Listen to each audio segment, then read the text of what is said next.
Good morning, ladies and gentlemen. My name is Dave Pethick from Murdoch University, Perth, Western Australia. I've been asked to speak on the role of nutrition for meat quality for lamb. Many thanks to the conference organisers for the Third World Merino Conference on Sheep, and especially Professor Hailey Lau. In summary, I'll speak on a number of topics. The first will be the effective growth rate on carcass fatness. Secondly, I'll speak on compensatory growth in lambs. Thirdly, the development of intramuscular fat. Then the regulation of muscle glycogen content and ultimate pH. The effects of fasting pre-slaughter in lambs and carcass loss. The effect of diet on fatty acid composition. And finally, some effects of diet on flavour.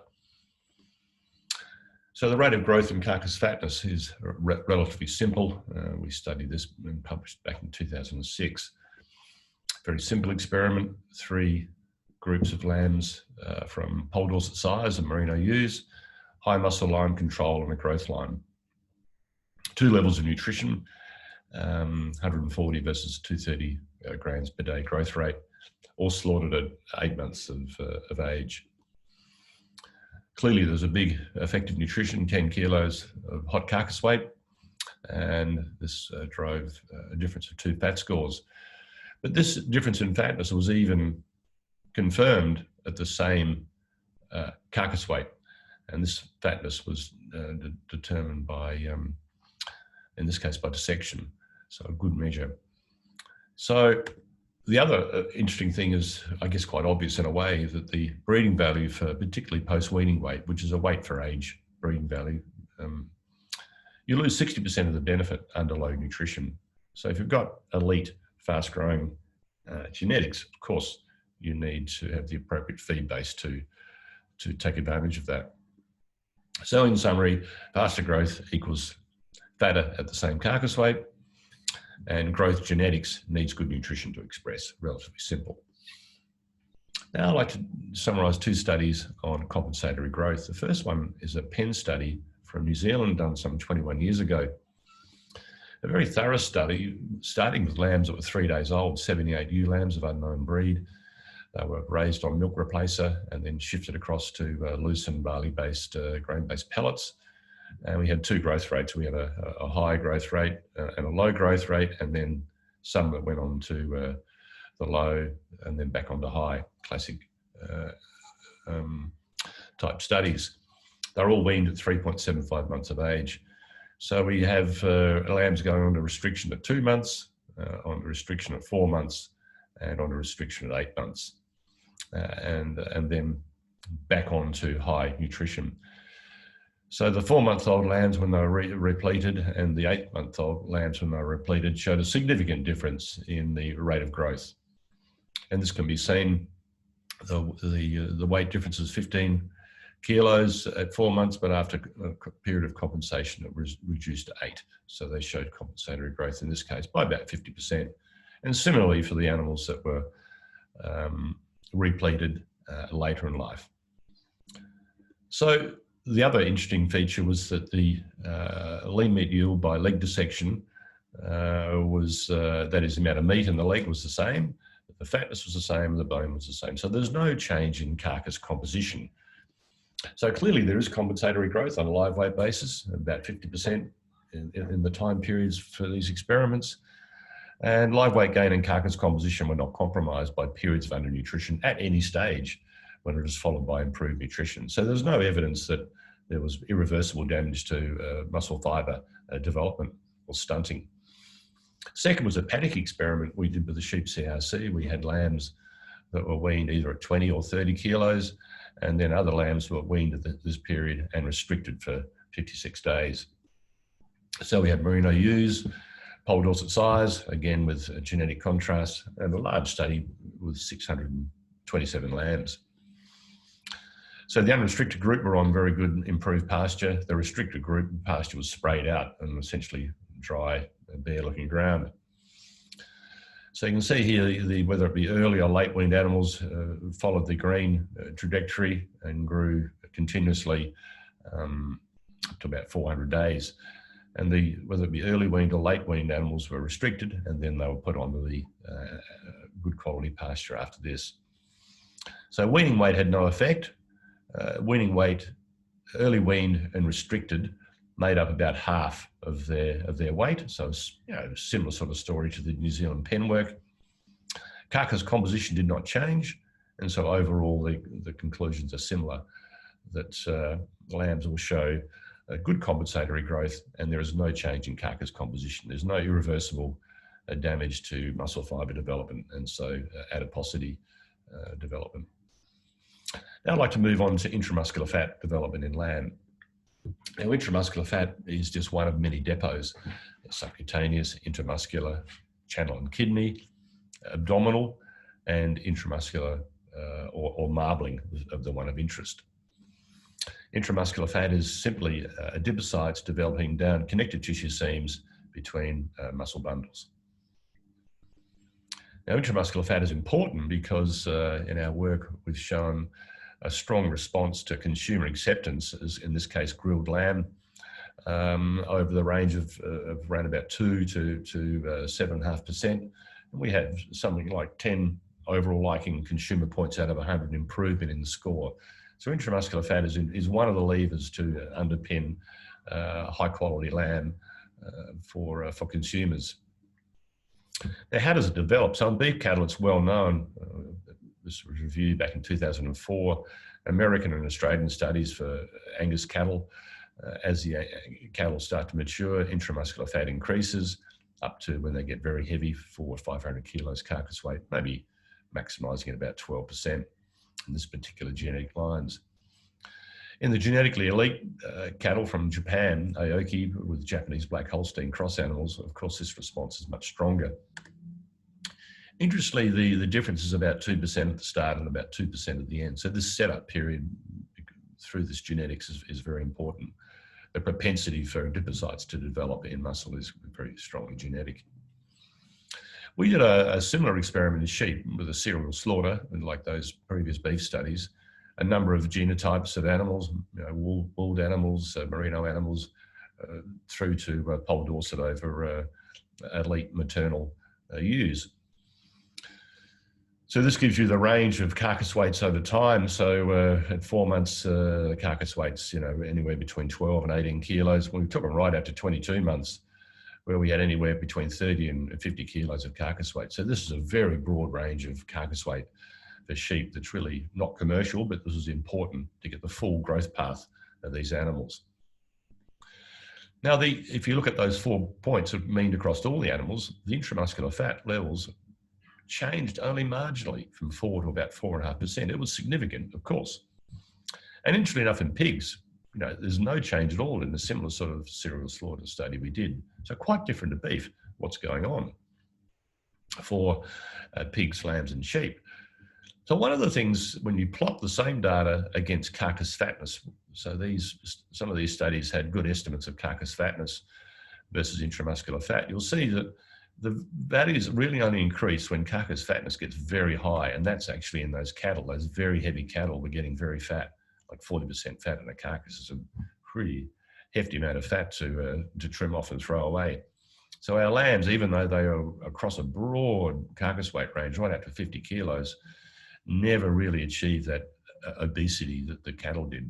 And the pigs, of course, heavily selected for lean meat yield, are way down here. So that's part of the story. Of course, in the genetically elite cattle, the response, the Japanese black cattle, the response is much steeper, re-emphasising the importance of genetics. The interesting thing about genetics is in sheep, the heritability in Australian sheep is estimated to be very close to 0.5. That is 50% of the phenotype as a genetic component. So it'll be interesting to do the serial slaughter work in some genetically strong marbling sheep, which we haven't done as yet. That's for future work. The other point, of course, is remember that intramuscular fat percent is an equation. And the equation it's a ratio. It's the weight of muscle fat, or weight of the fat in the muscle, divided by the weight of muscle fat plus the muscle. So as muscle grows, so does fat. Lamb is very young in adult maturity scenario. And so we hypothesize that in lamb, the muscle and the fat is growing together. So the change in intramuscular fat percent is only small. Whereas, of course, in the cattle case, those animals are getting close to 2 years old and showing maturity. Muscle growth is slowing, fat growth continues, so percent fat increases. So we believe this is part of the story. Another interesting feature of intramuscular fat in lambs is that, technically speaking, you can argue that it's early maturing. This is not percent fat now, this is the depot. So here we've got the whole loin fat depot divided by the whole carcass fat depot. So we excise the loin, measure the fat content, and that's grams. And then you've got grams of carcass fat. And you express it against the maturity pattern for total carcass fatness. And you see that intramuscular fat is more strongly represented at the early age period compared to later. So this implies that the depot itself is early maturing. So some metrics for intramuscular fat that would be of interest. 2 weeks of weight loss can reduce intramuscular fat by about 1 percentage units, and I'll come back to why that might be the case. One fat score gives about 0.2 percentage units of intramuscular fat. 1 kilogram of hot carcass weight gives about 0.02 to 0.06 units of IMF. 0.02 might be a heavy muscled terminal sire. 0.06 might be a Merino, a lower muscled sire. And growth rate to the first 2 to 3 months has the most influence of intramuscular fat. This is a hypothesis that we think needs further testing. So overall, weight and fatness, that is in nutrition, is important, but still need good genetics. Now I'd like to move on to the control of muscle glycogen. So muscle glycogen, of course, is important for pH decline post-slaughter, which is important for a number of aspects of meat quality. And adequate, of course, the pH of a live muscle is close to neutral. And after death, anaerobic glycolysis occurs on the orange line, and the pH should decline approximately to 5.5. If there's insufficient glycogen, this pH will plateau out at, say, pH of 6. Now, muscle glycogen and ultimate pH, one of the key things, of course, is meat color. So dark cutting is associated with high ultimate pH. But perhaps one of the key really bad aspects is that high ultimate pH lamb is more prone to off flavors, especially under extended vacuum-packed chilled storage, due to the proliferation of an unfavorable microbial population. That is, there's a lack of glycogen, and you get to proteolytic populations. Now, this is important because most of the high-value lamb that's exported is exported as chilled product and aged, maybe for 10 to 40 days. So muscle glycogen is, of course, not surprisingly, topped up by nutrition. And if the animal's in good nutrition under low stress, their muscle glycogen should be around about 1.5 to 2% on a fresh weight basis. Of course, stressors can deplete muscle glycogen. And ideally, the bucket, or we use this bucket to speak to farmers so they can understand the regulation of this, needs to be about 50% full. You need about 1% muscle glycogen to give you some assurity that the pH will decline down to 5.5. Of course, transport stress, weather, lairage can reduce that muscle glycogen or make the bucket leak. So muscle glycogen turns over. Of course, nutrition, the green, increases glycogen, and various stressors, glycogenolysis can reduce the glycogen level. Excuse me, I'm going to have to sneeze. No, I'm not. Thank you. Apologies for that. Now, of course, the key thing about something that's got a cycle in it is that small differences either way can make a large difference overall. So a small increase in stressors on this side and a small decline in nutrition on that side can lead to large changes over time or chronically in the total glycogen content. And this is exacerbated further in ruminants because glycogen repletion is slow in sheep and ruminants. So this is an experiment with sheep. We biopsied these sheep after they've been on a 3 times maintenance diet, and then we exercised them repeatedly until we got the glycogen down to 1%. So we peeled off 50% of the muscle glycogen with exercise. We then placed the animals on 3 nutritional regimes after the exercise: fasting, 1 times maintenance, or 3 times maintenance.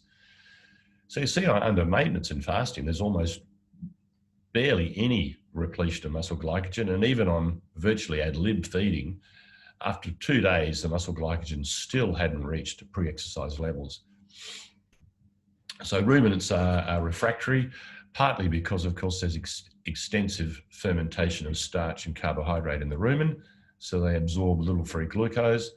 And secondly, the liver competes for repletion in this early period, and this is shown by the work of Jacobs et al. In 2009. The other thing is there's a genetic component to glycogen metabolism. So the wool-bearing Merino lambs are more susceptible to stress-induced glycogen loss. We biopsied animals on the farm, and then we biopsied the muscles after slaughter.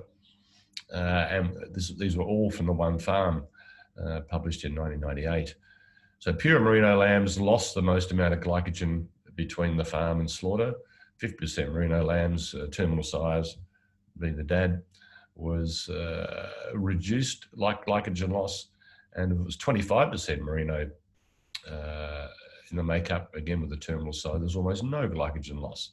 So this is believed to be more stress susceptibility in these Merino lambs. So our recommendations to farmers to keep this glycogen bucket full is that terminal sire crossed lambs should grow at 100 grams per day for the last 2 weeks before slaughter. So just a modest increase in growth will secure glycogen. And Merino lambs really should be closer to 150 grams per day. We have shown that in Merino lambs, you can supplement them with magnesium oxide, 0.5 to 1% of the diet, and this will reduce the glycogen loss, reduce the stress susceptibility. There's a number of other publications that show magnesium can dampen stress responses in pigs and horses and other animals. Now I'd like to move on to the fact that lambs mobilize fat quickly upon fasting. Sort of obvious, but I want to drive this point home. So here we have work published 2018, the response of non-esterified fatty acids in the plasma to fasting time in 2 groups of sheep, the same sheep, but first of all, these sheep were fasted in a pen with catheters implanted. So we were taking blood samples with no, almost minimal stress. So the yellow line is the pure response to fasting. The purple line is the same animals 3 weeks later that were being sent for slaughter, but this time their fasting involved a combination of road transport with no feed and then time at the abattoir and lairage with no feed. You'll see that, of course, the slaughter line is a little higher, so non-esterified fatty acids not only respond to fasting, they also respond to stress. But the majority of the response of fatty acids at slaughter was due to fasting. The difference is significant, but not huge. You compare this to beef cattle, work back in '93 by Johnny Vandervolt. This is the response of a beef cattle to fasting in pens outdoors. Beef cattle mobilize much less fat, and we've also shown they mobilize much less fat during commercial slaughter. So there's a difference. The increase in non-esterified fatty acids at slaughter is due mainly to pre-slaughter fasting response in lamb. We've shown that. This response is greater in lamb compared to beef, and the question is why? We are not sure whether it's rumen fill or retention, whether it's metabolic scaling. I mean, lambs are approximately 10-fold lighter than cattle at a similar age, or whether it's an increase in metabolic rate beyond scaling. We're not sure. But clearly, we think it's highly related to the very high rate of carcass shrink. that you can see in lamb. It's very significant. In work done by Thompson et al., volume 20 in the Australian Journal of Agricultural Research. So this loss is 0.1% per hour of carcass weight after about 12 hours of fasting. So the first 12 hours is sort of gut fill, etc. And then after that, you get tissue loss. In beef, it's more like 0.03% per hour. So this strong NEFA response matches this difference and tells us that we should be very careful to minimize the amount of fasting that slaughter lambs undergo to maintain that carcass weight. I'd now like to move on to grass versus grain finishing and look at, first of all, fatty acid profile, and secondly, are there sensory effects of dietary changes. The first one is the long-chain omega-3 fatty acids, which are very well studied in human nutrition and medicine. There are clear benefits as anti-inflammatory agents, and they're clearly important roles for neural development and structure of the nervous system in primates. We have three major important omega-3 fatty acids in herbivore meat. These are eicosapentaenoic acid, EPA, docosapentaenoic acid, DPA, and docosahexaenoic acid, or DHA. Now, EPA and DPA have been very well studied, and there is much documentation because these fatty acids are the ones that are rich in the famous fish oil story. DPA is pretty much a ruminant or herbivore fatty acid that's been poorly studied and somewhat ignored by the human nutrition people. Now, the evidence is more and more that DPA, one, largely acts maybe like EPA, but also can act as a reservoir for both EPA and DHA. So in the future, we believe that DPA will be eligible as a health promoting a long-chain omega-3 fatty acid in any claims that can be made. Now, this has important ramifications for lamb meat. Now, green pasture contains the omega-3 long-chain precursor, C18-3, which is linolenic acid. So that's rich in growing active chloroplasts, green chloroplasts. And of course, that is then converted through to the EPA, DPA, by desaturation and elongation, and further converted through to DHA, although it's quite hard to change DHA in ruminant tissues unless you have algal or something very specific, but just with grass feeding. So if we look at the levels of these fatty acids in work we've done and published in 2014, you'll see that where you have growing pasture with active chloroplasts, we have substantial levels of omega-3. So if we look at the National Health and Medical Research Council recommendations in Australia, a serve of red meat could be 135 grams of fresh meat. If this contains 22 milligrams per 100 grams of long-chain omega-3, it can be officially called a source of omega-3. If it contains 55 milligrams per 100 grams, it can be called a good source of omega-3. So you'll see here under green grass or green pasture active chloroplast intake, certainly lamb can be classified as a source, and if we include DPA, clearly a good source of omega-3, an important source potentially for human nutrition that's not really been well publicized in the community, I believe.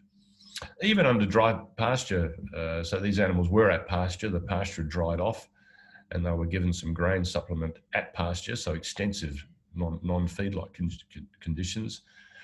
If you include DPA, even there, they can still be classified as a source of omega-3. So I think this needs further work and further discussion between animal scientists and the human nutrition experts. Now I'd like to move on to dietary effects on sensory and flavour outcomes. Now the general consensus is that untrained consumer panels cannot consistently pick up, for instance, grass versus grain differences in consumer acceptance. We've certainly shown this for Australian consumers. There is no difference between grass and grain. There is some evidence for USA consumers to show a difference, and this is work we've done that's still in publication. This experiment used untrained USA consumers with welcome collaboration from Texas Tech University. We had 72 lambs, 36 were grass, 36 were grain fed. We had 4 cuts that were grilled, loin, topside, rump and outside, and these were aged in vacuum at 0 to 1 degrees for 5, 21 and 45 days, representing export times for either domestic consumption or international exported product. 720 USA consumers, 10 consumers per cut, consumer scores from 0 to 100, and all carcasses had electrical stimulation approximately 20 minutes post stunning. So the carcass data, these were heavy carcasses, 28 to 30 kilos, which is typical for Australian product being exported to America. The GRs were 14 and 18, a bit fatter in the grain-fed animals, not surprisingly, they grew a little bit quicker. And the intramuscular fat was modest, but slightly higher in the grain-fed animals, at averaging about 4%. So interestingly, if we look at the product at 5 days aging, there was a difference between grain and grass. So the grain-fed product was preferred by American consumers compared to the grass-fed product. Now, of course, American consumers are famous for being given, I guess, in their production system, either corn-fed or corn-fed lamb. It's a very common phenomena for animals to be finished on in corn-based feedlots. So this was the reason why we used US consumers, and at 5 days aging, they could pick up a difference. So clearly, grain-based finishing was preferred by consumers at 5 days of aging. But at 21 and 45 days aging, there was no difference in any of the cuts with the USA consumers between grass versus grain finishing animals. So the conclusion is, first of all, that aging meat past 5 days improves the consumer scores regardless of grass and grain. So the meat is still aging past 5 days. But there is no improvement past 20 days aging. So lamb meat finishes aging well and truly by 20 days. And aging meat after 20 to 40 days overcomes any difference in consumer scores between grass versus grain. It's important that we did this work at a very good cold chain, 0 to 1 degree, not 4 degrees or 5 degrees during the aging period. So clearly the biochemical events, proteolysis, etc., happening during aging can change flavors and make 1, meat more acceptable, and 2, more tender, of course, and 3, ablate any differences between grass and grain. There is other work, very good work indeed, using trained consumer panels looking at the sensory and flavor outcomes. So trained panels can be trained to look at a number of different flavor notes. Could be pastoral, could be barnyard. There's a number of names they use, and these are extensive in phenotypic list. So the Irish studies by Garani very recently have used these very intensive trained panels. Now, there were some small differences detected here and there. Clearly, there were strong chemical differences between grass and grain, and they used a number of other dietary scenarios to alter the diets, not just grass versus grain. Anyway, their conclusion from these 2 papers was that lamb producers can use alternative feed types without affecting the sensory quality of lamb negatively. So this is an important outcome, that the diet is not so strong in the final flavor outcome. Of course, this assumes you have similar levels of intramuscular fat and similar weight for age, if you like, as well. Another factor which I'll just touch on briefly is the role of vitamin E and meat colour. When you are grain feeding lambs for an extended period of time, vitamin E addition at 250 parts per million to the diet can improve meat colour significantly, and it depends on the packaging system. So simple overwrap, where you have plastic just wrapping the tray, you'll get an improvement in meat colour. Of course, if it's under modified atmosphere packaging, the colour improvement will be not so significant. And in fact, if it's under skin packaging or effectively vacuum packaging, there'll be no gain because the meat hasn't bloomed. So it depends on the retail display situation. So ladies and gentlemen, in summary, the rate of growth affects carcass fatness and lean meat yield. Pretty obvious. Slower growth, lower fatness at the same carcass weight. Lambs show good compensatory growth, about 50% compensation on a weight basis, no matter when the check is, essentially. And there's no change in carcass composition at the same weight. So there's no permanent stunting or loss of muscle development potential. Development of intramuscular fat in lambs is different to cattle. Genetics is very important. There are significant effects of fatness and hot carcass weight, e.g. nutrition, but less so in beef cattle. And we believe this is maturity pattern influences. The glycogen bucket or muscle glycogen level simply needs a rising plane of nutrition and to minimize stress. And magnesium oxide can be useful in reducing that stress response. Remembering that to replete muscle glycogen needs good nutrition and takes several days. Lambs rapidly mobilize fat upon fasting, and one reason why fasting promotes such a strong loss of carcass weight. For slaughter lambs, they should be killed within 12 to 24 hours after feed withdrawal. As soon as you go beyond 12 hours, hot carcass weight is declining. Omega-3 fatty acids, they're strongly influenced by nutrition, that is green fodder and chloroplasts. And I think we need to, as an animal science or sheep, lamb science collegiate, strongly push the potential of lamb meat being a source and a good source of omega-3, particularly when we include that ruminant long-chain fatty acid, DPA. Flavour. Clearly off flavours can occur. Overaging, poor cold chain, long-aged lamb at 5 degrees will most likely perform